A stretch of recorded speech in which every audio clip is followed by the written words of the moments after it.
राष्ट्रीय स्वयंसेवक संघ गोरक्ष प्रांत के द्वारा कुटुंब स्नेह मिलन कार्यक्रम की संकल्पना के लिए हृदय से अभिनंदन करता हूं। आप सभी स्वयंसेवकों को दीपोत्सव और दीपावली के इस कार्यक्रम की और पर्व की भी हृदय से शुभकामनाएं भी देता हूं।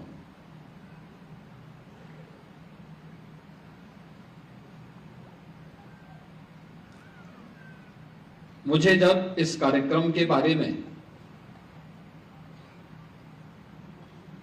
इस प्रांत के माननीय प्रांत प्रचारक जी का फोन आया था, आज से लगभग 15 दिन पहले,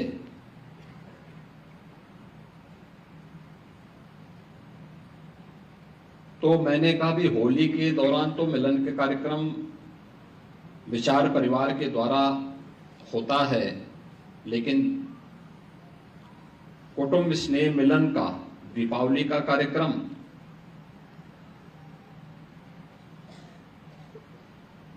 उन्होंने कहा हां, हम लोग प्रारंभ करना चाहते हैं।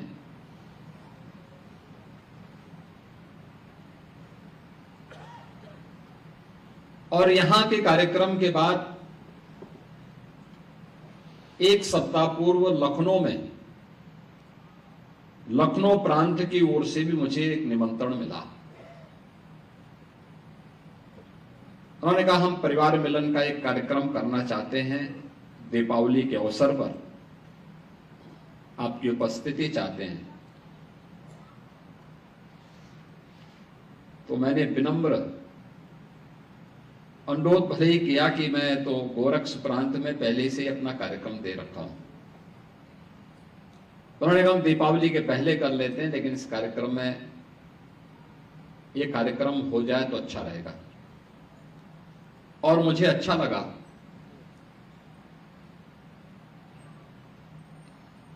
कि हमारे ऋषि मुनियों ने, हमारे पूर्वजों ने पर्व और त्योहारों की जो परंपरा है वह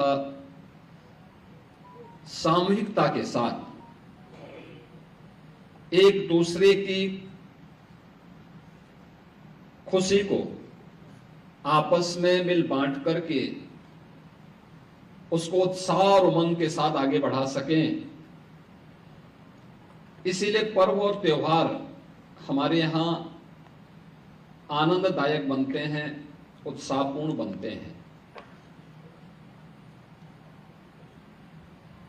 हर महीने कुछ न कुछ पर्व और त्योहार हमारे पड़ते हैं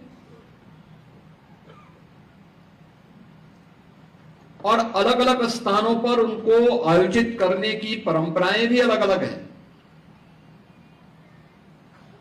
लेकिन आपको एक बात पर बहुत आनंद की अनुभूति होती होगी, इसके पीछे ये केवल उत्साह और उमंग का नहीं, पौराणिक और ऐतिहासिक किसी महत्वपूर्ण घटना का तथ्य उसके गर्भ में छुपा हुआ है। और ये पर्व और त्योहार हमारी ऋषि परंपरा ने कितने सूझबूझ के साथ उन्हें एक सांस्कृतिक और धार्मिक पुट देकर के कैसे आने वाली पीढ़ी के लिए दिया कि हम उन आयोजनों के साथ स्वतःस्फूर्त भाव के साथ, वह किसी भी जाति का हो, किसी भी संप्रदाय का हो, किसी भी आय वर्ग का हो, गांव का हो या शहर का हो, वह स्वतःस्फूर्त भाव के साथ उन आयोजनों के साथ जुड़ता है। इसमें सरकार के कहीं सहयोग की आवश्यकता नहीं पड़ती। यानी यह स्वतःस्फूर्त भाव सनातन धर्म से जुड़े हुए इन पर्व और त्योहारों में हम सबको देखने को मिलती थी। लेकिन जो अभाव हमको देखने को मिलता था वह था कि हम पर्व और त्योहार को आपसी सद्भाव के साथ तो आयोजित करते हैं, लेकिन आपस में मिल करके सामूहिक रूप से एक आयोजन का हिस्सा बन सके, ये बहुत कम देखने को मिलता था। और जो मैंने पहले भी बताया था, मैं लखनऊ में भी था, मैंने इस बारे में कहा कि मैं जब मुख्यमंत्री बना था तो एक व्यवस्था थी वहां पे कि मुख्यमंत्री आवास पे भी और राजभवन में भी ईद मिलन के कार्यक्रम जरूर होते थे। होली मिलन या दीपावली मिलन का कोई आयोजन नहीं होता था। कोई भी उस कार्यक्रम और कोई भी इस प्रकार के आयोजन नहीं हो पाते थे।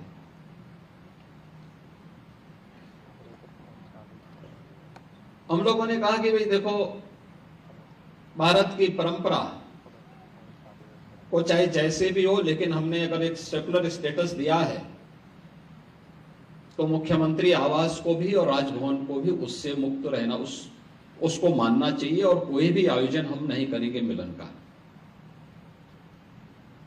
और जिसकी मर्जी आए वो अपने अनुसार, अपनी आस्था के अनुसार अपने आयोजन को करे। आपने देखा होगा पिछले 11 वर्ष से देश के अंदर और पिछले 8-9 वर्षों से प्रदेश के अंदर इस प्रकार के मिलन के कार्यक्रमों को हम लोगों ने सरकारी स्तर पर आयोजित करने से पूरी तरह रोका। लेकिन समाज इन आयोजनों का हिस्सा बने और समाज के स्तर पर स्वतःस्फूर्त भाव के साथ एक कार्यक्रम आगे बढ़े। यह होली मिलन के कार्यक्रमों के माध्यम से राष्ट्रीय स्वयंसेवक संघ ने दशकों पहले एक कार्यक्रम आयोजित किए थे। पूरा समाज जुड़ता है, गोरखपुर में लाल डिग्गी में हो या फिर गोरखपुर में भगवान नरसिंह की शोभा यात्रा का कार्यक्रम हो, हजारों हजार की संख्या में न केवल स्वयंसेवक बल्कि आम जनमानस भी उन आयोजनों का हिस्सा बनता है, और ये हमारी सामूहिक एकता का आधार भी बनता है। पर्व और त्योहारों के पीछे का भाव भी यही है, और यह दीपावली जैसे अवसर पर, और वह भी राष्ट्रीय स्वयंसेवक संघ के शताब्दी वर्ष के उपलक्ष्य में, अगर हम इस प्रकार के कुटुंब स्नेह मिलन के कार्यक्रम के साथ जुड़ते हैं तो यह अद्भुत है, अभिनंदनीय है। और मैं इस प्रांत के माननीय प्रांत प्रचारक जी का और उनकी इस पूरी टीम का, जो इस पूरी संकल्पना के साथ जुड़े और जिन्होंने मिलन के इस कार्यक्रम को, कुटुंब स्नेह मिलन के इन कार्यक्रमों को मूर्त रूप देकर के इसे आज एक साथ 28 विचार परिवार से जुड़े हुए सभी स्वयंसेवक परिवारों को एक मंच दिया है, अत्यंत अभिनंदनीय है। और मैं इस अवसर पर आप सभी का हृदय से अभिनंदन करता हूं। दीपावली के 5 दिवसीय आयोजन की आप सभी को अपनी शुभकामनाएं भी देता हूं। यह आयोजन राष्ट्रीय स्वयंसेवक संघ की शताब्दी वर्ष के 100 वर्षों के इस कार्यक्रम का हिस्सा तो है। याद रखना, 100 वर्ष की एक यात्रा, और निसंदेह यह भारत का सौभाग्य है कि भारत के पास राष्ट्रीय स्वयंसेवक संघ जैसा एक बिना किसी सरकार के सहयोग से संचालित होने वाला, स्वयंसेवकों के सहयोग से संचालित होने वाला एक स्वयंसेवी संगठन है। दुनिया के अंदर बहुत देश हैं, लगभग 200 देश हैं, समृद्धि भी उनके पास है, लेकिन उनके पास कोई ऐसा संगठन नहीं है, कोई ऐसी संस्था नहीं है जिसकी केवल एक ही ध्येय निष्ठा हो, और वह है राष्ट्र प्रथम।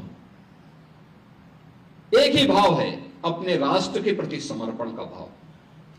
और विगत 100 वर्षों से जिस शानदार यात्रा को राष्ट्रीय स्वयंसेवक संघ के नेतृत्व में भारत ने देखा है, भारत ने उसको जिया है और भारत के लोग आज उसमें उसके अनुशासन से उसकी पहचान को देख रहे हैं।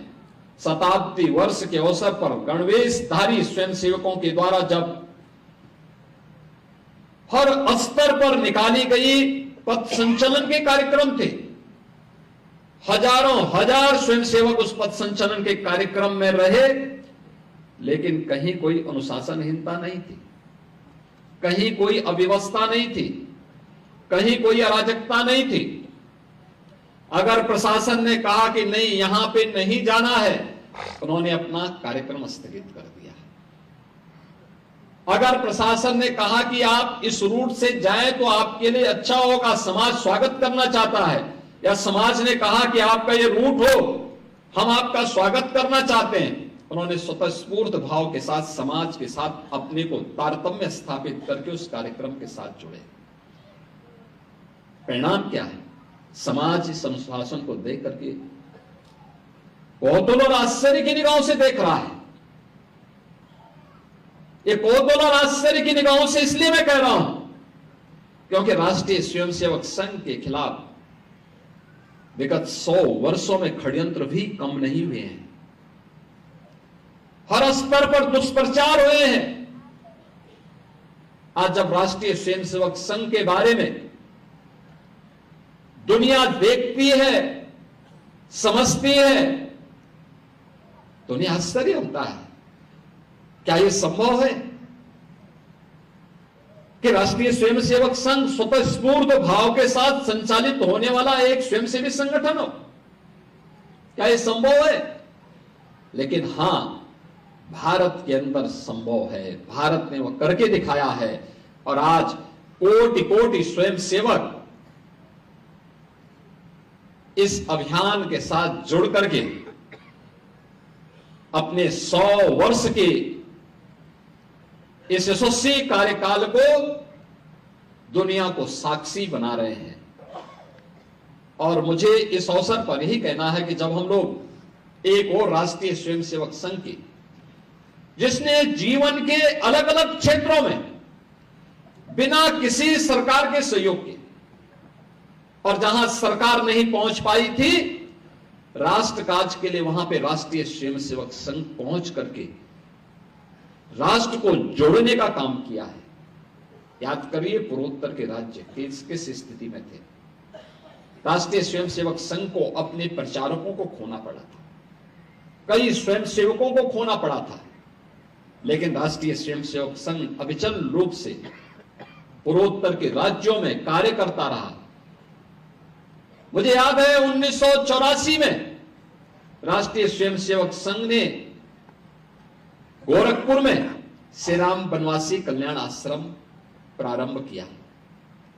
लोग सोचते नहीं थे क्यों प्रारंभ किया गया, कहां से बच्चे आते थे? नागालैंड से, मिजोरम से, मेघालय से, अरुणाचल प्रदेश से। और यही बच्चे जब वापस पढ़ करके गए तो उन्होंने जीवन के अलग अलग क्षेत्र में तो अपने आप को स्थापित किया ही, वहां पर शेष भारतीयों के लिए एक रास्ता सुगम भी बनाया है। आज आप नॉर्थ ईस्ट के किसी भी राज्य में जाएंगे, आपको कोई कठिनाई नहीं होगी। और पूर्वोत्तर के राज्यों में अगर आप जाएंगे तो ज्यादातर में तो भारतीय जनता पार्टी और भारतीय जनता पार्टी के सहयोगी दल ही सत्ता में है। यानी यह एक यात्रा दूरदर्शी महापुरुषों की और ऋषि परंपरा की सबसे बड़ी पहचान होती है कि दूरदर्शी सोच के साथ वे जब कार्य करते हैं तो उसके दूरगामी परिणाम भी समाज और राष्ट्र के हित में होते हैं। देश के अंदर नक्सली क्षेत्रों में, वनवासी क्षेत्रों में किसी भी सरकार से बेहतरीन कार्य राष्ट्रीय स्वयंसेवक संघ ने अपने दम पर, अपने बल पर, अपने स्वयंसेवकों के समर्पण से संपन्न किया है। शिक्षा के क्षेत्र में हजारों संस्थाओं ने न केवल आधुनिक शिक्षा के बल्कि संस्कार के केंद्र बनकर के भारत और भारतीयता के बारे में, भारत के सनातन मूल्यों और आदर्शों के बारे में, भारत की वर्तमान पीढ़ी को आगे बढ़ाने का कार्य राष्ट्रीय स्वयंसेवक संघ के सानिध्य में संचालित सरस्वती शिशु मंदिर और विद्या भारती शिक्षण संस्थान के माध्यम से पूरे देश के अंदर हम देख सकते हैं। भारतीय मजदूर संघ के क्षेत्र में, भारतीय मजदूर संघ श्रमिकों के क्षेत्र में कैसे कार्य कर रहा है। नहीं, कारखाना बंद ना हो, लेकिन श्रमिक का हित भी हमें ध्यान में रख करके कार्य करना होगा। यानी दोनों के हितों को जोड़ दिया, परिणाम उद्योग भी चल रहे हैं और श्रमिकों का हित संवर्धन भी हो रहा है। यानी जीवन के प्रत्येक क्षेत्र में और राजनीति के क्षेत्र में भी राष्ट्रीय स्वयंसेवक संघ का एक स्वयंसेवक भारत के प्रधानमंत्री के रूप में, देश के यशस्वी प्रधानमंत्री के रूप में भारत को नेतृत्व दे, यह भी पूरी दुनिया देख रही है। और उनके बिना रुके, बिना डिगे, बिना झुके भारत को दुनिया की सबसे बड़ी ताकत के रूप में स्थापित करने की राष्ट्र प्रथम भाव के साथ कार्य करने का जो जज्बा है, आज पूरी दुनिया उसे आत्मसात करती हुई दिखाई दे रही है। यानी कोई भी ऐसा क्षेत्र नहीं है जिसमें राष्ट्रीय स्वयंसेवक संघ ने पिछले 100 वर्ष की अपनी इस यात्रा के दौरान समाज के विभिन्न तबके को नेतृत्व प्रदान करने से लेकर के उन्हें साथ में ले चलने की सामर्थ्य का लोहा न मनाया हो। हर एक क्षेत्र में यह हमें देखने को मिला है। और इसी यशस्वी संगठन के 100 वर्ष के इस कालखंड के दौरान हम लोगों ने असंभव को संभव होते हुए भी देखा है। 500 वर्षों की यात्रा। मैं कल अयोध्या धाम में था और अयोध्या ये दीपावली का अवसर, यह आयोजन त्रेता युग से अयोध्या ने हमें प्रदान किया।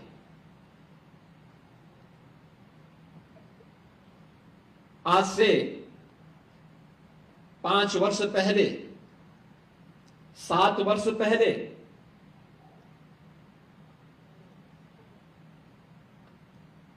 कांग्रेस के लोग, समाजवादी पार्टी के लोग और इंडी गठबंधन से जुड़े हुए लोग एक बात की घोषणा करते थे और हमेशा प्रश्न पूछते थे, क्या अयोध्या में राम मंदिर बना पाओगे?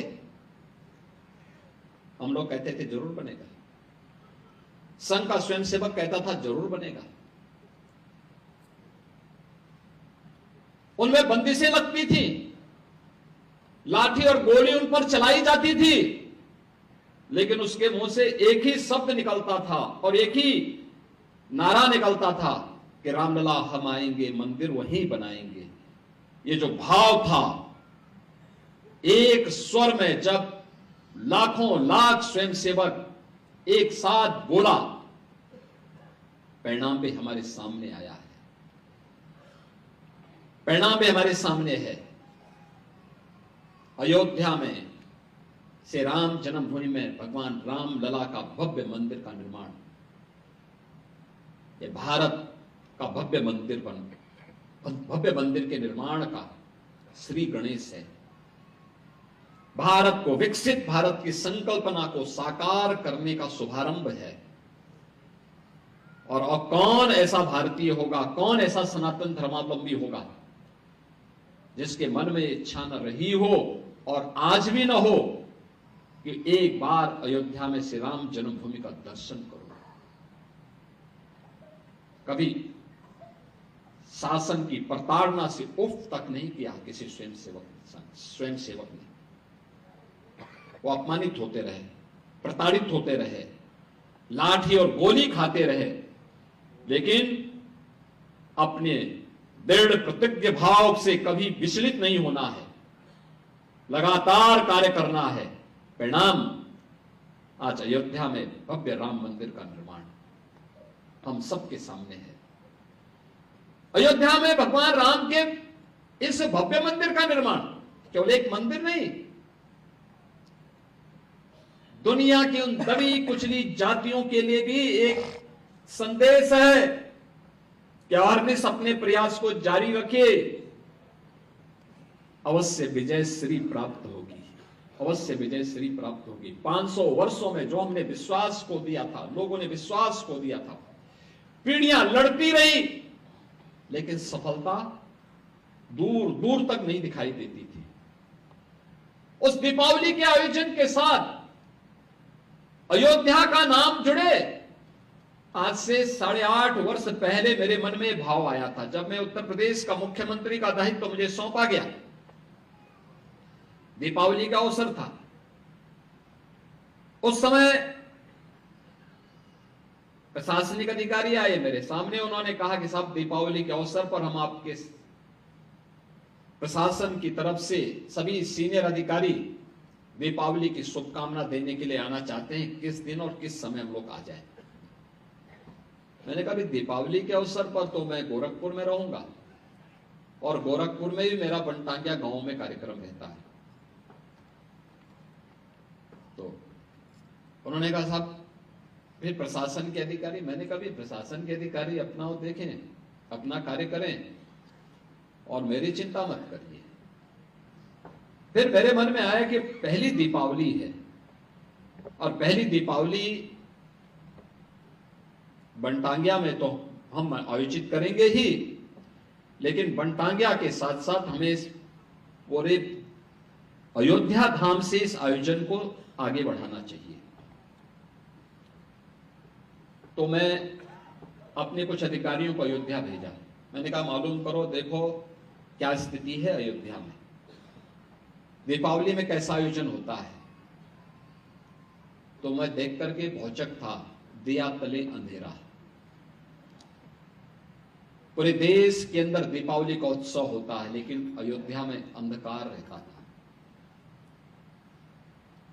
क्योंकि सरकारें तो उपेक्षित कर ही रखी थी।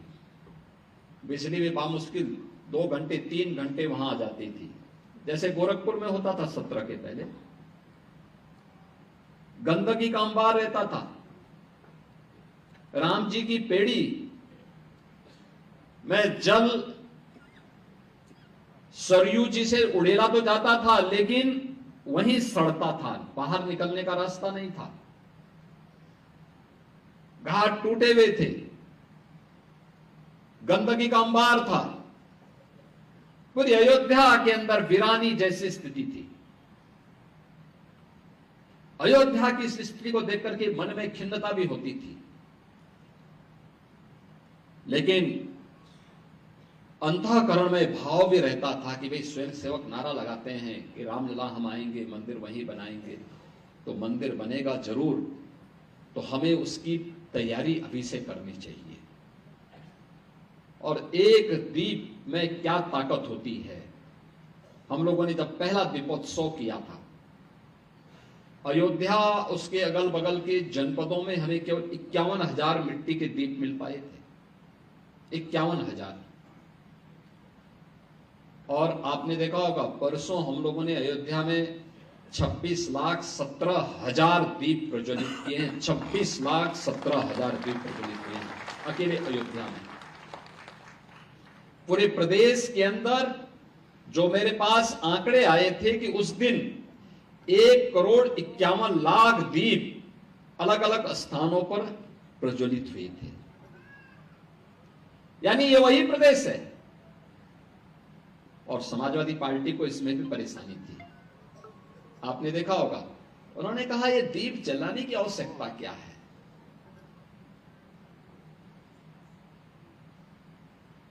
प्रश्न देखिए आप, उन्होंने कहा इससे अच्छा मोमबत्ती जला लेते, इसकी आवश्यकता क्या है। यानी वो अन्नदाता किसान का अपमान कर रहे हैं, क्योंकि जो तेल आएगा वो किसान के पास से तो आएगा। मिट्टी का बर्तन जो बना रहा है हमारा कुमार और प्रजापति समुदाय का व्यक्ति बना रहा है। हमने उस प्रजापति समुदाय के बंधु के लिए भी व्यवस्था की है कि अप्रैल से जून तक हर तालाब की मिट्टी को निकाल करके लेके जाए, फ्री में मिट्टी के बर्तन बनाए, सोलर चाक या फिर इलेक्ट्रिक चाक उन्हें प्रदान किया गया, ट्रेनिंग दी गई। आज जब मैं कुमार और प्रजापति समुदाय के बंधुओं से मिलता हूं, मैं उनसे पूछता हूं कि पहले जब मैनुअल चाक से बनाते थे कितने बर्तन बनाते थे, तो ये कहते हैं कि पहले 50-60 बर्तन बामुश्किल बन पाते थे एक दिन में, और अब इलेक्ट्रिक और सोलर चाक से तो कहते हैं 400 से 500, 400 से 500 उतना ही समय में। और यही नहीं, उसी समय मैं कहता हूं मैं सोलर और इलेक्ट्रिक चाक भी है तो 400-500 ये बन गया, और मिट्टी फ्री, तो बर्तन के दाम भी तो कुछ कम होंगे। वो कहते हैं हाँ, प्लास्टिक फ्री अभियान के साथ हम जुड़ करके सरकार के इस मिशन को आगे बढ़ाएंगे और पर्यावरण का संरक्षण करने में योगदान देंगे। देखिए कितना बड़ा कार्य कर रहे हो, एक आर्थिक स्वावलंबन के पथ पर अग्रसर हो रहे हैं, पर्यावरण बचाने में अपना योगदान दे रहे हैं। सिंगल यूज प्लास्टिक का उपयोग हम न करें, बल्कि उसी रेट पर उसके समकक्ष हम मिट्टी के बर्तन बना करके देंगे, दिया बना करके देंगे, या चीन से बने हुए दिया नहीं उपयोग करने देंगे, बल्कि यहीं पर बने हुए दीप और यहीं पर बनी हुई लक्ष्मी और गणेश जी की प्रतिमा दीपावली के अवसर पर हमारे घरों में पूजन हो, यह तब संभव हो पाया है जब हमारे कुम्हार और प्रजापति समुदाय के व्यक्ति को फ्री में मिट्टी मिलना प्रारंभ हुआ, जब उसको सोलर इलेक्ट्रिक चाक प्राप्त हुआ। हमारा अन्नदाता किसान तिलहन उत्पादन में इसलिए आगे बढ़ा है क्योंकि उसके तेल की खपत अब इन दियों में भी हो गई है और घर घर में हो रही है, उसकी भी आमदनी बढ़ी है। आप मार्केट के बारे में मालूम करिए, मार्केट में क्या उछाल था। यह उछाल इसलिए क्योंकि अंतिम पायदान पर बैठे हुए व्यक्ति के जेब में भी पैसा था। जब पैसा था तो वह खरीदारी करने के लिए मार्केट में गया। ये चेन जब बनती है, साइकिल जब बनती है, तब समाज भी समृद्ध होता है और राष्ट्र भी समृद्धि के नए नए प्रतिमान स्थापित करता है। आज भारत की जो प्रगति है, आज भारत दुनिया की अगर चौथी अर्थव्यवस्था बना है और इस वित्तीय वर्ष में तीसरी अर्थव्यवस्था के रूप में दुनिया के अंदर स्थापित होने वाला है, उसके पीछे इस सोच को भी उसके साथ जोड़ा गया है।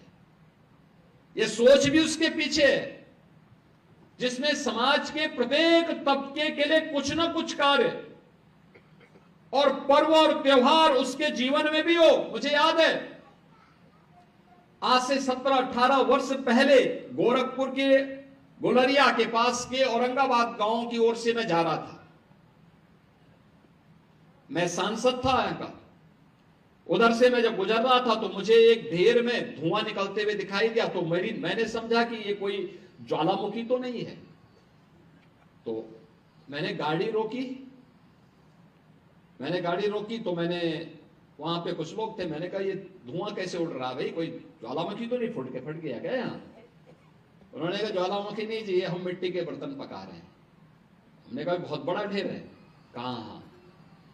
तो मैं उतरा, मैंने कहा कैसे बर्तन तुम पकाते हो बताओ चलो। वो ले गया मुझे अपने घर में, छोटा सा घर था, ले गया दिखाने के लिए, कहा देखे ऐसे हम बर्तन बनाते हैं, ऐसे बनाते हैं। और मैंने कहा इसमें जो एक कलर आता है, ये रंग, उन्होंने कहा ये मिट्टी हम ऐसे इस आंच में पकाते हैं, आंच के अनुसार उसमें अपने आप ही कलर भी चढ़ता है। तो आई गई बात, एक दो बार वो मेरे पास आए थे, साहब मिट्टी नहीं मिल रही है, आप थोड़ा फोन कर देते। तो मैंने उस समय एसडीएम आदि को फोन किया था, डीएम को फोन किया था कि भाई मिट्टी मिल जाए इन लोगों को। और जब मैं मुख्यमंत्री बना तो मैंने सबसे पहले कहा, मैंने कहा देखो गोरखपुर में औरंगाबाद के हमारे प्रजापति समुदाय के लोग परेशान हैं तो पूरे प्रदेश में परेशान होंगे। तो मैंने कहा भाई इनको मिट्टी फ्री में मिल जाए। और उसके पीछे हमारा स्वार्थ भी था। मिट्टी फ्री मिलेगी, वे सस्ते में बर्तन बनाएंगे, और दूसरा तालाब हमारा खाली करेंगे तो उसमें जल संरक्षण होगा, तो वाटर लेवल भी प्रदेश का मेंटेन होगा। यानी आम की आम और गुठली के दाम, फ्री भी उनको मिल जाएगी, हमारा तालाब जल संरक्षण के लिए तैयार हो जाएगा और वाटर लेवल भी प्रदेश का बेहतर रहेगा। और जब वन डिस्ट्रिक्ट वन प्रोडक्ट की योजना हमने लागू की, तो मैंने कहा कि गोरखपुर में औरंगाबाद का टेराकोटा को जोड़ लो, थोड़ा प्रजापति समुदाय के लोगों को इसी बहाने सम्मान मिल जाए। अखिलेश यादव ने कभी इनकी पीड़ा को समझा होता ना, तो इतना बचकाना बयान नहीं देते। और इसीलिए कहते हैं, इसी के लिए कहा गया है ना कि गद्दी विरासत में मिलती है, बुद्धि नहीं मिलती है, बुद्धि नहीं मिलती है, उसके लिए प्रयास करना होता है। और कुछ लोगों की आदत होती है, उनके जीवन भर उनका बचपना नहीं जाता है, उस प्रकार की हरकतें वे कर ही देंगे, और यही हरकत वे आज भी कर रहे हैं। उन्होंने कहा दीप जलाने की आवश्यकता क्या है, यानी उनको दीपावली से नफरत है। यानी अब तक तो हम सोचते थे कि अयोध्या में राम जन्मभूमि से और हिंदू तीर्थों से ही इनको नफरत होगी। आप याद करिए, जब हमने ब्रज तीर्थ विकास परिषद का गठन किया था, तो उन्होंने कहा था कि मैं सेफाई में दुर्योधन की मूर्ति लगाऊंगा। मैंने कहा कंस की भी लगा दीजिए। भाई हम तो भगवान कृष्ण की मथुरा को और वृंदावन को सजाएंगे, संवारेंगे, क्योंकि भाई हम लोगों के संस्कार है, ये हमारे संस्कार है। ये आपको कंस और दुर्योधन प्यारे हैं, आप उनके लगाइए, ठीक बात है। और यही बात उन्होंने इस बार यहां पर अभी कही दीपावली के अवसर पर। यानी वे रामद्रोही ही नहीं हैं, कृष्ण द्रोही भी हैं, और सनातन पर्व और त्योहारों के द्रोही भी हैं। किस प्रकार का दोहरा चरित्र लेकर के लोग कार्य करते हैं, यही परिवर्तन है। कांग्रेस श्री राम को नकारती थी, श्री कृष्ण को नकारती थी, आज दुनिया अयोध्या में आकर के श्री राम जन्मभूमि में रामलला का दर्शन कर रही है और अभिभूत होती है। मैंने वह दृश्य देखा है जब अयोध्या धाम में 22 जनवरी 2024 को प्रधानमंत्री मोदी जी के कर कमलों से रामलला विराजमान होने के उपरांत उस दिन समाज के अलग अलग नेतृत्व वर्ग ने अयोध्या धाम में दर्शन किया था, रामलला का दर्शन किया था। लेकिन मुझे इस बात की जानकारी थी कि 5 लाख लोग अयोध्या धाम में पहले से ही रुके हुए हैं, अलग अलग आश्रमों में, अलग अलग स्थानों पर, और ये लोग अचानक दर्शन करने के लिए निकलेंगे। हम लोग प्रातः काल ही अयोध्या धाम पहुंच गए थे व्यवस्था देखने के लिए, क्योंकि श्री राम मंदिर पहले पहले बना था, अन्य कार्य भी चल रहे थे। अचानक भीड़ होगी, कैसे सब संभाली जाएगी व्यवस्था। मैं बहुत चक्का व्यवस्था में लगे हुए स्वयंसेवक और पुलिस के कार्मिक तो उस अभियान के साथ समर्पण भाव के साथ जुटे थे। लेकिन जो सबसे बड़ी बात मुझे देखने को मिली थी, देश और दुनिया से आया हुआ व्यक्ति जो आता था, कोई जमीन को चूमता था, कोई पिलर को पकड़ता था, किसी की आंखों से आंसू आ रहे हैं। हम पूछते थे आंखों से आंसू क्यों? मैं इसलिए पूछता था, ऐसा तो नहीं कि किसी ने इनके साथ दुर्व्यवहार किया हो या कोई अन्य घटना इनके साथ घटित हो गया हो।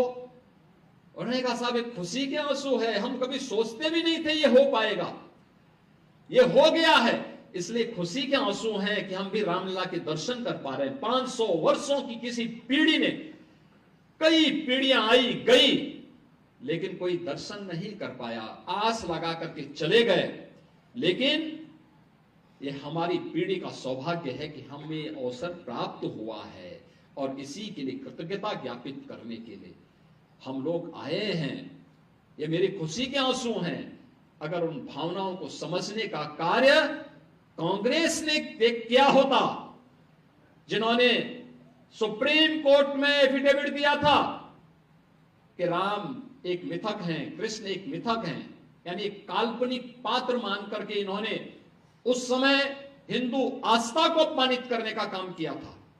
और समाजवादी पार्टी तो अपनी कृत्यों के लिए जीवन में कभी भी कोई भी श्री राम भक्त उसे माफ नहीं कर सकता। किस निर्ममता के साथ राम भक्तों पर गोलियां चलाई गई थी। जिन लोगों ने अयोध्या में राम भक्तों पर गोलियां चलाई थी, जो लोग रामलला की मूर्ति को राम जन्मभूमि से हटाने के लिए आदेश जारी करते थे, और जिन लोगों ने राम के अस्तित्व पर ही प्रश्न खड़ा करने का प्रयास किया था, आज उसी अयोध्या में जब लाखों लाख दीप प्रज्वलित होकर के प्रकाशमान होते हैं, एक नई आभा बिखेरते हैं, तो अयोध्या दुनिया की सबसे सुंदरतम आध्यात्मिक और सांस्कृतिक नगरी के रूप में अपनी आभा को दुनिया में वैश्विक पटल पर बिखेरती हुई दिखाई देती है। अब याद करिए, गत वर्ष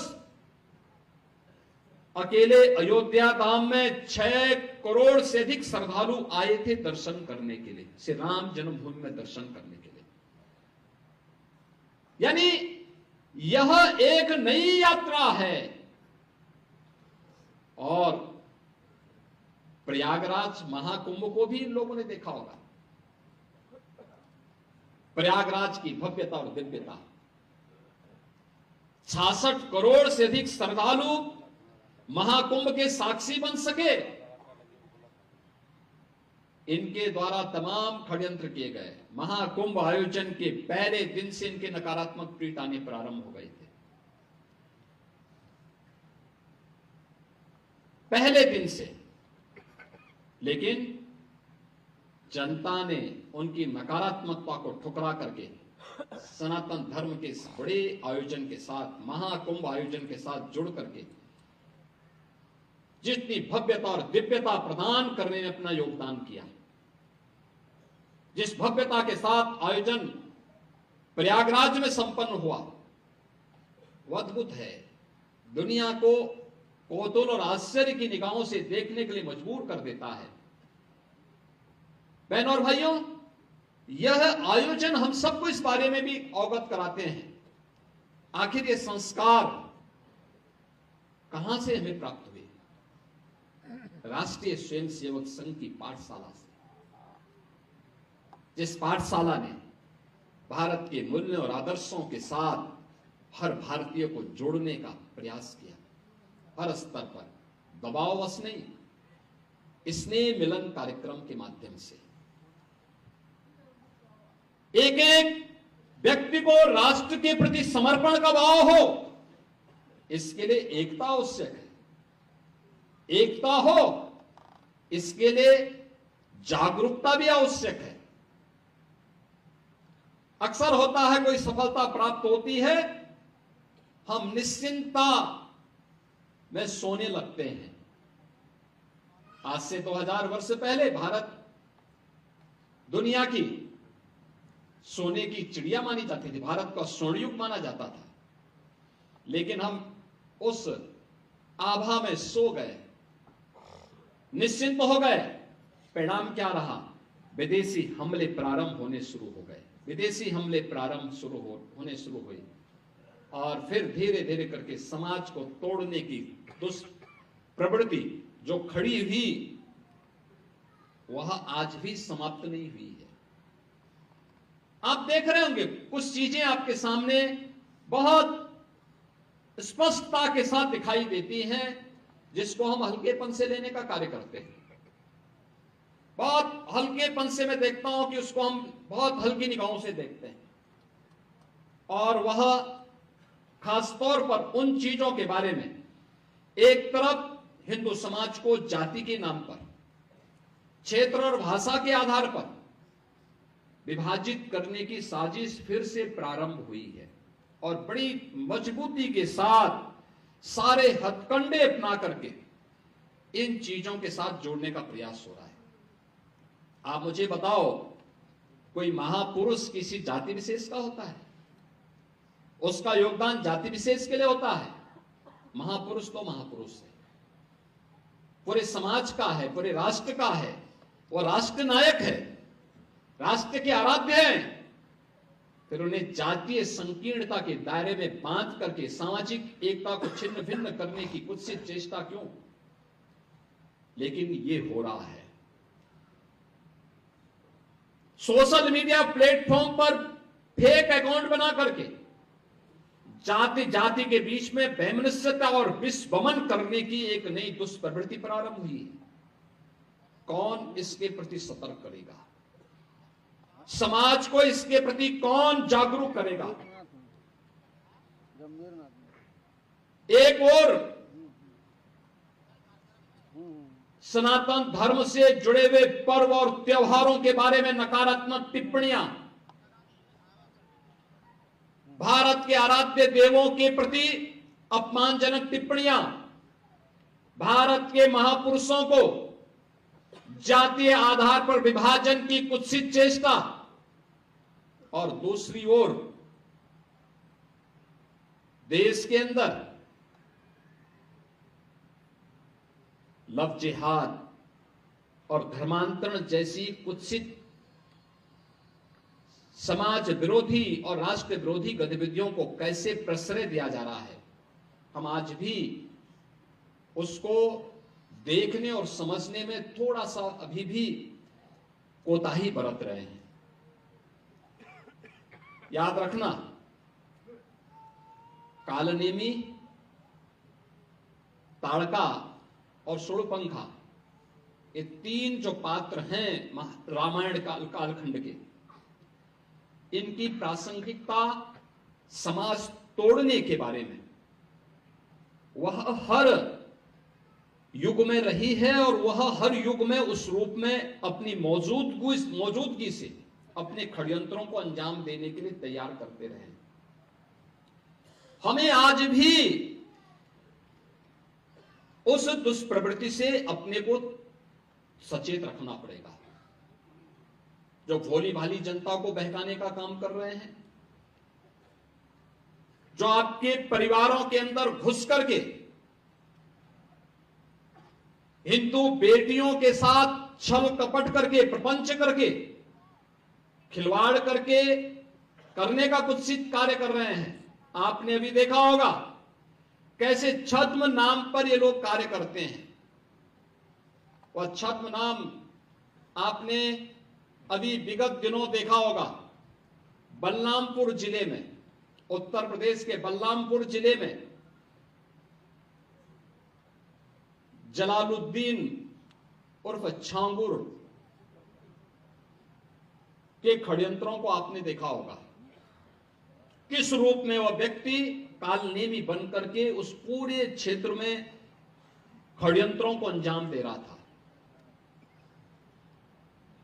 नाम उसका, जब कार्रवाई हो रही थी और हम लोगों ने लगभग 3 वर्षों से अपनी टीम को बिठाया हुआ था अलग अलग जगह की, भाई देखो इसकी गतिविधि को वॉच करना है, देखना है, और वक्त आने पर फिर जब पूरा मटेरियल इकट्ठा हो जाएगा तो हमारी प्रभावी कार्रवाई होगी। 3 वर्ष से हम लोग लगातार कर रहे थे। लगातार मैं हर महीने इसकी समीक्षा भी करता था, क्या प्रोग्रेस है, क्या प्रोग्रेस है, क्या प्रोग्रेस है। और प्रोग्रेस जब तक अंजाम तक पहुंचता, वो 6 महीने पहले वहां से भाग गया। मैं नाराज हुआ टीम पे कि भाई ये तो पूरा हमारा तो पूरा मिशन ही फेल हो रहा है। आप आश्चर्य करेंगे, मेरे अलावा मेरे साथ जो टीम के साथ लगी हुई टीम थी, उसके अलावा कोई भी अन्य वरिष्ठ अधिकारी या जनप्रतिनिधि ये नहीं मानता था कि इसका नाम जलालुद्दीन है। वो मानते थे छांगुर बाबा है। तो जब गिरफ्तारी भी हुई तो मीडिया में यह है छांगुर बाबा धर्मांतरण करते हुए गिरफ्तार। हमने कहा भी छांगुर ने इस कालनेमी का वास्तविक नाम रखो, इसका नाम जलालुद्दीन है। ये धर्मांतरण करवाता था और राष्ट्र विरोधी गतिविधियों में लिप्त था, तमाम प्रकार की राजक गतिविधियों में लिप्त था। इसने रेट तय कर रखे थे कि अपर कास्ट की बालिका के लिए कितना पैसा देगा, पिछड़ी जाति की बालिका के लिए कितना देगा, अनुसूचित जाति की बालिका के लिए कितना पैसा देगा, और पैसा कहां से आ रहा है। पैसे का स्रोत आपको भी नहीं मालूम होगा, वो कोई दूसरे देश से नहीं आ रहा है, आप ही के पास से। आप जब कोई सामान खरीदते हैं तो सामान खरीदते समय एक चीज जरूर देखिए, क्या उसमें हलाल सर्टिफिकेशन तो नहीं लिखा हुआ है। यानी हर वस्तु में हलाल सर्टिफिकेशन।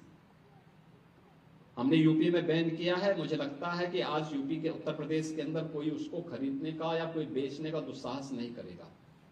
लेकिन आप आश्चर्य करेंगे, साबुन का भी हलाल, कपड़े का भी हलाल, दिया सिलाई का भी हलाल। मैं पहुंचक था, एक अधिकारी बोला साहब इसमें, मैंने कहा भी देखो नहीं नहीं नहीं एक षड्यंत्र है भाई। मैंने कहा माचिस तो झटका वाला है, आप एक झटके में लगाएंगे तो तभी आग जलेगा, आप हलाल करते रहेंगे तो कभी जलेगी नहीं वो माचिस। तो मैंने कहा इससे बड़ा झूठ क्या हो सकता है। आप सोचो, और हमने जब कार्रवाई प्रारंभ की, 25,000 करोड़ रुपए देश के अंदर हलाल सर्टिफिकेशन से होता है, और भारत सरकार की या राज्य सरकार की किसी भी एजेंसी ने उन्हें मान्यता नहीं दी है। ये सारा का सारा पैसा आतंकवाद के लिए, लव जिहाद के लिए और धर्मांतरण में दुरुपयोग होता है, और इसीलिए उत्तर प्रदेश ने इसके खिलाफ बड़ी कार्रवाई प्रारंभ की है कि हलाल सर्टिफिकेशन के नाम पर भारत के उपभोक्ताओं का शोषण करने वालों के खिलाफ सख्त कार्रवाई होनी ही चाहिए। और इस कार्यक्रम को हमें भी सतर्कता पूर्वक देखना चाहिए। कोई सामान खरीदते हैं तो जरूर देखिए कि जीएसटी हमें देना है, लेकिन यह भी देखिए कि हलाल सर्टिफिकेशन के नाम पर एक फूटी कौड़ी भी नहीं देनी चाहिए, क्योंकि जितना पैसा जाएगा ये सभी के सभी पैसा आपके खिलाफ षड्यंत्र में वह जाने वाला है, और यही होता है। और ये बड़ा षड्यंत्र किस स्तर पर हो रहा है। छांगुर एक नमूना के रूप में जलालुद्दीन को हम लोगों ने बलरामपुर में गिरफ्तार करके जेल के अंदर भेजा है। ऐसे जलालुद्दीन, ऐसे छांगुर आपके अगल बगल के भी क्षेत्र में कहीं ना कहीं बैठे होंगे, छुपे होंगे, छद्म भेष में छुपे होंगे, अन्य रूप में बैठे होंगे। उनकी गतिविधियों पर नजर रखना, उनको बहुत सतर्कता पूर्वक देखना। दूसरा, कुछ चीजें हैं जो हमें थोड़ा सतर्क होकर के देखना होगा। मैं अक्सर इस बात को देखता हूं, हमारे यहां हम लोग इस बात को चर्चा अक्सर करते हैं कि अंग्रेजों ने इतने वर्षों तक शासन किया, ब्रिटिश उपनिवेश की चर्चा होती है, फ्रांस के उपनिवेश की चर्चा होती है, लेकिन राजनीतिक इस्लाम की कहीं चर्चा नहीं होती। जिसने आस्था पर कुठाराघात किया, यानी ब्रिटिश उपनिवेशवाद के खिलाफ हम लड़े थे, हमारे पूर्वज लड़े थे। फ्रांस के उपनिवेशवाद के खिलाफ हमारे पूर्वज लड़े थे, लेकिन राजनीतिक इस्लाम के खिलाफ भी हमारे पूर्वजों ने लड़ाई लड़ी थी, बड़ी बड़ी लड़ाइयां लड़ी थी। छत्रपति शिवाजी महाराज को, गुरु गोविंद सिंह जी महाराज को, महाराणा प्रताप को, महाराणा सांगा को हम इसी बात के लिए स्मरण करते हैं, इसी बात को लेकर के हम उनको राष्ट्र नायक के रूप में सम्मान देते हैं। लेकिन ये राजनीतिक इस्लाम वही है जो छांगुर के रूप में डेमोग्राफी को चेंज करके राष्ट्र माता के टुकड़े टुकड़े करने की मंशा के साथ कार्य कर रहा है। और उससे सतर्क रहने के लिए राष्ट्रीय स्वयंसेवक संघ आज समाज को जोड़ने के जिस बड़े अभियान को आगे बढ़ा रहा है, और वह अत्यंत अभिनंदनीय प्रयास है। जो महत्वपूर्ण दायित्व संघ ने पिछले 100 वर्षों के दौरान समाज जीवन के अलग अलग क्षेत्रों में उठाए और समाज को एकजुट करके एक नया परिवर्तन करके दिखाया है। शताब्दी वर्ष के अवसर पर भी संघ ने पंच परिवर्तन के नए संकल्प के साथ हमें आगे बढ़ने के लिए एक नई प्रेरणा प्रदान की है, और वह है सामाजिक समरसता का दीप। यानी समाज के हर तबके को, और कब नहीं समाज को हमारी परंपरा ने जोड़ा है। जाति पाति पूछे नहीं कोई, हरि को भजे सो हरि का होई। चातुर्वर्ण्यम मया सृष्टम गुण कर्म विभाग स। गीता ये कहती है, संत रामानंद जी कहते हैं। यानी समाज को जोड़ने की एक व्यवस्था। हम आपस में कोई भेदभाव नहीं, कोई छुआछूत नहीं, कोई स्पृश्यता नहीं, पूरा समाज एक है। हिंदवा सौदरा सर्वे न हिंदू पतितो भवेत्। एक संकल्प हम सबका होना चाहिए, और संकल्प समाज को जोड़ने का संकल्प। कुटुंब प्रबोधन का दीप अत्यंत महत्वपूर्ण है। विचार परिवार के 28 विचार परिवार के हजारों परिवार एक साथ एकत्र होकर के दीपावली मिलन के कार्यक्रम के साथ जुड़े हैं, लेकिन कुटुंब मिलन का कार्यक्रम परिवार संस्कार की पाठशाला है। और भारत कश्मीर से कन्याकुमारी तक, कोहिमा से कच्छ तक, बोली भाषा, वेशभूषा, खान पान अलग होने के बावजूद एक भाव और एक भंगिमा के साथ एक स्वर में भारत माता के प्रति समर्पण का भाव रखने के लिए तत्पर रहती है। वे हमारे पारिवारिक संस्कार हैं। संयुक्त परिवारों की परंपरा इसकी सबसे सुदृढ़ नींव है। लेकिन परिवार में किसी विधर्मी की घुसपैठ को हमें रोकना पड़ेगा, उसकी घुसपैठ को रोकना पड़ेगा। हम मिले सबसे, लेकिन सतर्कता पूर्वक। अपरिचित पर विश्वास न करें, अपरिचित पर विश्वास कतई न करें। देश और समाज के षड्यंत्र में जो भी शामिल है, वह देश का दुश्मन ही नहीं, हमारा भी दुश्मन है। याद करना, कोई समाज के लिए षड्यंत्र कर रहा है, कोई देश के खिलाफ षड्यंत्र कर रहा है, हमें मान करके चलें कि हमारा दुश्मन नहीं, ये हमारा हितैषी हो सकता है। ये हमारी गलतफहमी होगी, वो हमारा भी दुश्मन है। पर्यावरण संरक्षण का दीप, माता भूमि पुत्रोहम पृथिव्या का ये भाव हम सबके मन में, जिसके बारे में मैंने प्रजापति समुदाय की बात आपके सामने रखी कि कैसे प्लास्टिक को पूरी तरह बैन करते हुए मिट्टी के बर्तन को आगे बढ़ा करके स्वावलंबन का भी एक आदर्श उदाहरण, जो मैं आपको औरंगाबाद गांव के उस परिवार की बात कर रहा था। यानी लगभग 17-18 वर्ष के बाद वो मुझे एक दिन अचानक लखनऊ में मिल गए, और लखनऊ में मिले कि मैं 2 वर्ष पहले की घटना है। मैं जा रहा था अयोध्या दीपोत्सव के कार्यक्रम में, जाने वाला था। तब तक मुझे एक अधिकारी है, उन्होंने कहा साहब अगर आप वहां, हमने एक मेला लगाया है, इस मेले के कार्यक्रम में आप चल। मैंने कहा भी अब तो मुझे अयोध्या जाना है। उन्होंने कहा वहां से कुछ लोगों को बुलवा दो। मैंने कहा तत्काल बुलवा दो, मैं आधे घंटे वेट करूंगा और बुलवा लीजिए। आए तो उसमें से 5-7 लोग आए। उसमें से गोरखपुर के भी औरंगाबाद गांव का एक नौजवान था। वह टेराकोटा से बना मिट्टी का एक दीप स्टैंड लेकर के आया। बहुत अच्छा दीप स्टैंड बना था। तो सबसे मेरी बात हुई, तो मैंने उनसे पूछा, मैंने कहा भाई आप तो औरंगाबाद के लगते हैं, क्योंकि लगता है मैंने तुम्हें देखा 16-17 साल पहले। उसने कहा हाँ मैं वहीं का हूं। तो मैंने कहा ये वहीं बनाए हो? कहा वहीं से लेके आया हूं। तो मैंने कहा कहां लेके जा रहे हो? कहा कि आपको देने के लिए। मैंने कहा इसका दाम क्या है बाजार में? तो उसने कहा ये 4,500 में हम बेच रहे हैं। मैंने कहा देखो 4,500 मेरी जेब में इस समय नहीं है, लेकिन तुम एक काम करना कि इसको अभी तुम वहां बेचो, बाद में तुम्हारे औरंगाबाद से लूंगा। कहा नहीं मैं फ्री में देने के लिए आया। मैंने कहा भाई फ्री में नहीं लूंगा, आप मुझे बताओ लागत कितनी आई तुम्हें? उसने कहा 2,000 रुपये। मैंने कहा अच्छा बताओ 3 दिन से यहां पे कुछ कमाई भी की हो?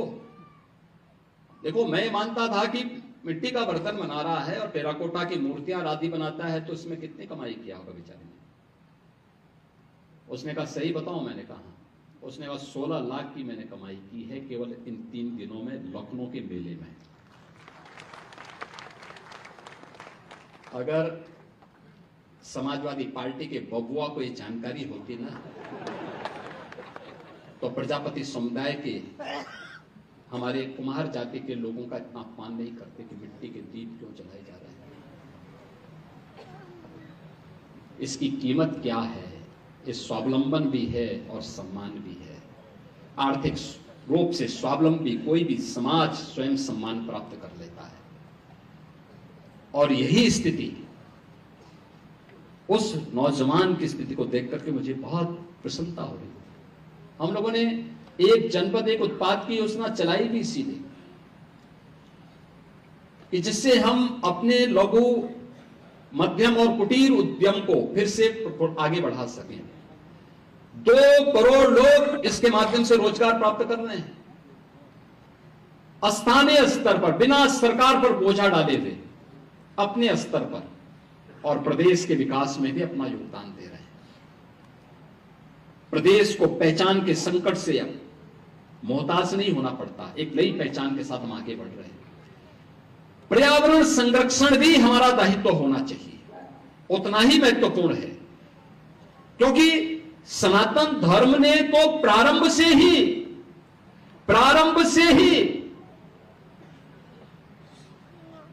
पर्यावरण को महत्व दिया है। आप हवन यज्ञ करते होंगे, पर्यावरण को ध्यान में रख करके करते हैं। ये पर्यावरण संरक्षण का, पर्यावरण की शुद्धि का एक माध्यम बनता है। हमने हर पेड़ को दैवीय रूप में देखा है। पीपल, बरगद, पाकड़, आम, ये काटे नहीं जाते थे।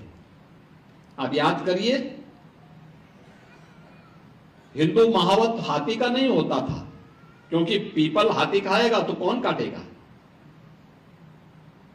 हमें तो, मुझे बहुत परेशानी होती थी मंदिर में, जब मंदिर के किसी दीवार पर पीपल का पेड़ हो गया, अब किसको बोलो, कोई हिंदू काटने को तैयारी नहीं, हटाने को तैयारी नहीं। अरे मैं कहता हूं वहां से उखाड़ करके कहीं लगा दो ना। यानी ये भाव है, ये हमारे संस्कार हैं, और हमें इस बात को ध्यान रखना होगा। हमारी ऋषि मुनियों ने जो व्यवस्था दी है, वो व्यवस्था पर्यावरण संरक्षण की, उस व्यवस्था को, जल संरक्षण को भी, और एक पेड़ मां के नाम जो प्रधानमंत्री जी ने इस भाव के साथ समाज को जोड़ा है। पर्यावरण संरक्षण का इससे बेहतरीन उदाहरण दूसरा नहीं हो सकता। हमें इन चीजों को आगे बढ़ाना पड़ेगा। स्वदेशी और आत्मनिर्भरता का कार्य, आपने देखा होगा मार्केट में क्यों मजबूती थी, इतना उछाल क्यों था, क्योंकि स्वदेशी वस्तु मार्केट में थी, और हर परिवार ने कम से कम एक स्वदेशी वस्तु तो अपने घर के लिए खरीदी ही खरीदी। यानी हम स्वदेशी वस्तु जब खरीदते हैं, जो मैंने पहले कहा ना, 1 डिस्ट्रिक्ट 1 प्रोडक्ट की जो योजना हमारी थी, वह भी स्वदेशी को समर्पित थी, अपने ही हस्तशिल्पी और कारीगरों के लिए समर्पित थी। हमारा पैसा हमारे ही उपयोग में आए, राष्ट्र के उपयोग में आए, भारत माता के प्रति समर्पण का भाव रखने वाले लोगों के उपयोग में आए। जब हम इस भाव के साथ कार्य करते हैं, तब राष्ट्र आर्थिक स्वावलंबन के पथ पर अग्रसर होता है, मजबूत होता है। और वही मजबूत करने के लिए स्वदेशी और आत्मनिर्भरता, स्वदेशी से आत्मनिर्भरता आएगी। आत्मनिर्भर गोरखपुर बनाएंगे तो आत्मनिर्भर गोरखपुर विकसित गोरखपुर बनेगा। आत्मनिर्भर उत्तर प्रदेश बनाएंगे तो ये विकसित उत्तर प्रदेश की आधारशिला बनेगी। आत्मनिर्भर भारत बनाएंगे तो यह विकसित भारत की आधारशिला बनेगी। इसका पैसा भारत के अंदर ही भारत के हस्तशिल्पी और कारीगरों के पास जाएगा। हस्तशिल्पी और कारीगर समृद्ध होंगे तो भारत समृद्ध होगा। अगर इसका पैसा मुनाफे के रूप में दुनिया के देशों में जाएगा तो मान करके चलिए ये पैसा भारत के खिलाफ ही दुरुपयोग होगा। यही पैसा धर्मांतरण में उपयोग होगा, दुरुपयोग होगा। यही पैसा देश के अंदर लव जिहाद जैसी विकृतियों को बढ़ाने में खर्च होगा। आतंकवाद, नक्सलवाद में ही पैसा दुरुपयोग होगा। हमें वह नहीं होने देना है। और अंत में नागरिक कर्तव्य का दिन, हम जिस क्षेत्र में शिक्षक हैं तो शिक्षा के लिए, छात्र हैं तो अपने पाठ्यक्रम के प्रति, व्यापारी हैं तो अपने व्यापार के प्रति, चिकित्सक हैं तो अपने चिकित्सीय पेशा के प्रति, एक सामान्य नागरिक हैं जिस भी क्षेत्र के हैं उस क्षेत्र में अपने कर्तव्यों के प्रति ईमानदार बन जाए। कोई कारण नहीं कि भारत विकसित भारत न हो।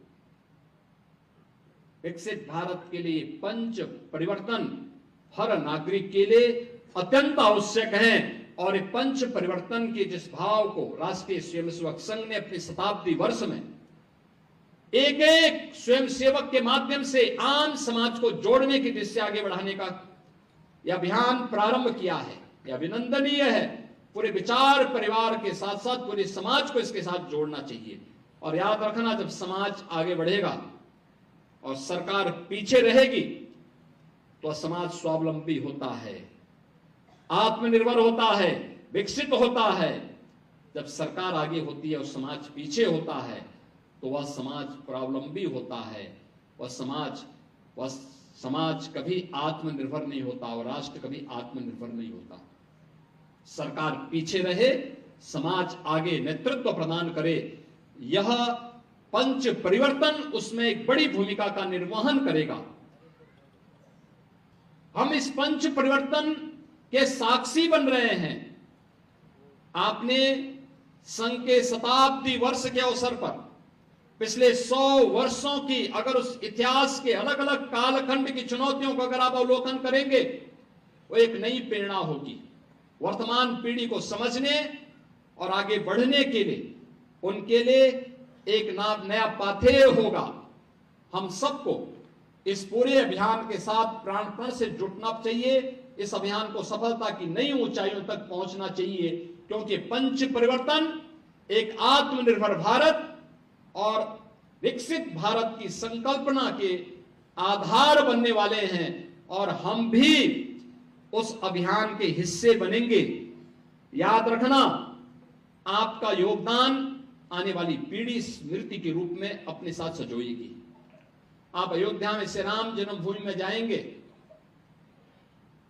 तो वहां पर आपको रामलला की भव्य प्रतिमा और राम दरबार के तो दर्शन होंगे ही, उस परिसर में आपको ऋषि मुनियों के भी, महर्षि वाल्मीकि के भी मंदिर देखने को मिलेगा, महर्षि विश्वामित्र का भी, महाकवि तुलसीदास जी का भी, अन्य सप्तऋषियों के भी मंदिर आपको वहां देखने को मिलेंगे।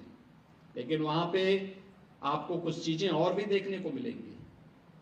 एक रामायण काल का पहला बलिदानी गिद्धराज जटायु की एक भारी प्रतिमा आपको वहां देखने को मिलेगी। एक टीले पर श्री राम जन्मभूमि की तरफ दृष्टि लगाए हुए। याद करिए, रामायण काल त्रेता युग में लेके जा रहा है।